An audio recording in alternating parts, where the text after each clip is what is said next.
Bom, o primeiro osso do membro torácico, o mais dorsal, ou mais proximal no caso, é a escápula. Aqui vamos começar uma descrição da face lateral da escápula, e só para ficar situado, a gente tem aqui a margem dorsal, margem cranial, margem caudal e o bordo distal, ou a extremidade distal da escápula. Alguns pontos ósseos são inclusive palpáveis no animal vivo. Dois deles são a espinha da escápula e o acrômio.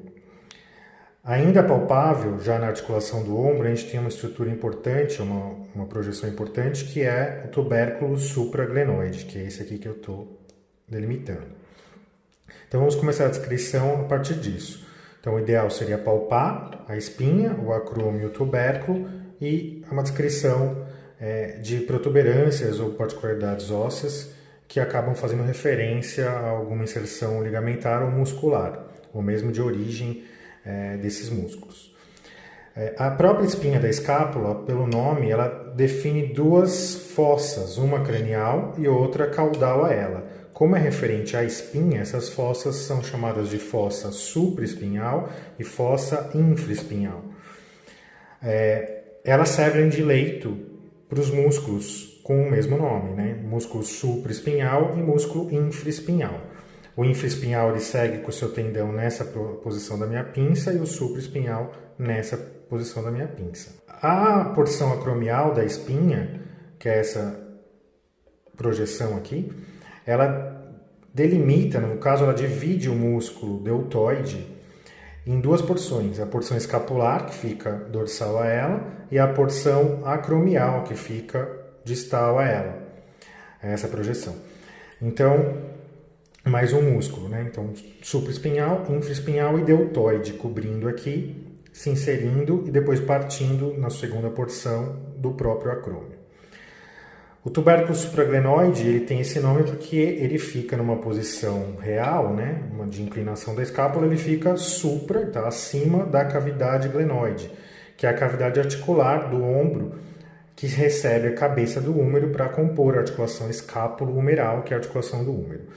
Esse tubérculo supraglenoide, além de ser palpável, ele serve de origem para o músculo bíceps braquial. Então acaba tendo uma importância na relação de flexão do cotovelo, porque esse músculo tem essa ação. Se a gente analisar caudal, né, na região oposta ao tubérculo supraglenoide, a gente teria um tubérculo, um pequeno tubérculo, que seria o infraglenoide, né? Então esse seria o contraponto do supraglenoide. Ainda nessa projeção lateral, nessa vista lateral, a gente consegue ver aqui uma área que serve de origem para o músculo redondo maior. Então essa é bem delimitado aqui, essa origem do músculo, que a gente vai acompanhar em slides mostrando essa musculatura. Outra região a ser descrita é essa região cranial. Reparem que tem um aspecto de incisura, e é esse o nome dela, é incisura escapular.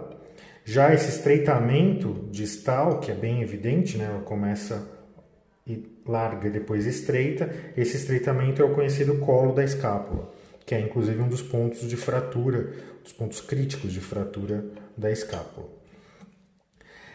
A área da espinha, se vocês repararem, existe uma área rugosa, que indica a inserção de um músculo, no caso o músculo trapézio se insere aqui e acaba gerando essa projeção rugosa, que é a tuberosidade da espinha da escápula. Então essas são as características e as particularidades da face lateral.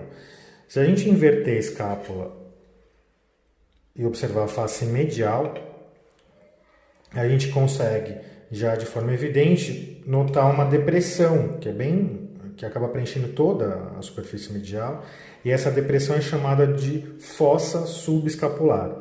Como o nome diz, ela acaba servindo de leito de origem para o músculo subescapular, um músculo grande, que acaba tendo inserção no tubérculo menor do húmero, que acaba seguindo aqui pela articulação do ombro. Então ele tem uma importância grande na fixação da articulação.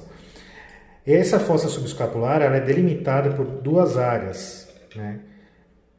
Essa área mais cranial e essa área mais caudal, que são as faces serráteis. Então, face serrátil cranial e face serrátil caudal. que carregam esse nome porque servem de inserção para o músculo serráteis. Esse músculo serrátil, ao se inserir nessa face, acaba dando aquela impressão, que é real, de fixação da escápula no tronco, assim como estão meus dedos aqui. Outro músculo que fixa a escápula e acaba gerando uma estabilidade do membro torácico como um todo é o músculo romboide, que se insere em todo esse bordo dorsal da escápula, que também é um fixador da escápula junto dos serráteis. Seguindo aqui na região distal, a gente consegue ver a incisura no aspecto medial dela, a incisura escapular, que a gente já tinha visto, e o próprio colo, que é esse estreitamento. Aqui no bordo cranial, a gente já tinha visto no aspecto lateral o tubérculo supraglenoide. Reparem que dentro do próprio tubérculo tem uma outra projeção, que é o processo coracoide, que serve de origem para o músculo coracobraquial, que é um estabilizador do ombro. Aqui, caudalmente, a gente tem também o tubérculo infraglenoide e uma tuberosidade junto dele, que acaba sendo a tuberosidade redonda menor, que serve de origem para o músculo redondo menor, que cruza junto do músculo infraespinhal. Então aqui dá para ter essa visão.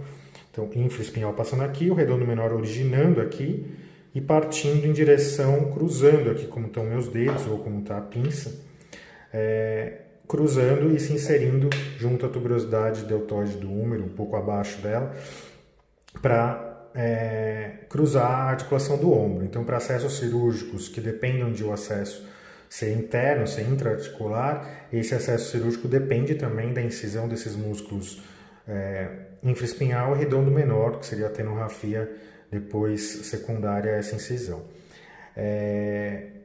Essas seriam as características principais da escápula. Aqui eu vou só projetando, né?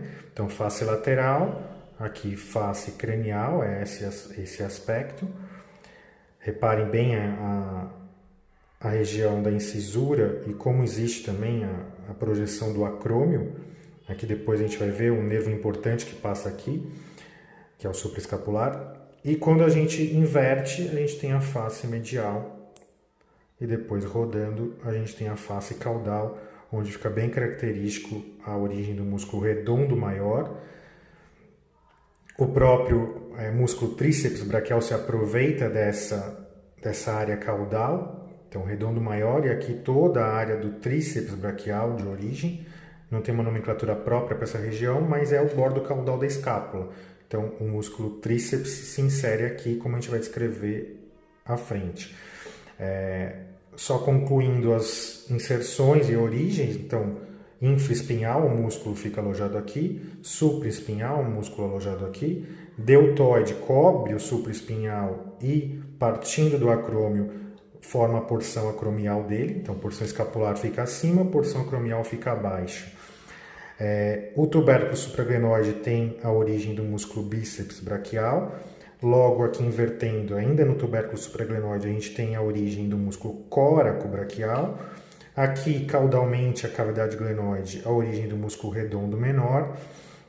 E nessa vista ainda a gente continua vendo todo o bordo caudal de origem do tríceps, tanto na vista medial quanto na vista lateral. A própria tuberosidade da espinha nos dá a referência de inserção do músculo trapézio, que é um músculo de origem no pescoço e fixação na escápula, então ele acaba gerando uma movimentação importante do membro torácico como um todo. E os músculos fixadores, que a gente tinha visto na face medial, daria para considerar a face dorsal também, ou o bordo dorsal, de inserção para o músculo romboide, que se a gente olhar aqui invertido, continua a mesma visão. Então, músculo romboide aqui, músculo serrátil cranial aqui, a porção caudal inserida aqui. Esse seria o músculo serrátil, porção cervical. Essa fossa serve de origem para o músculo subescapular, que preenche, na verdade, ela, e assim a gente termina as características e os pontos de origem e inserção referentes à escápula.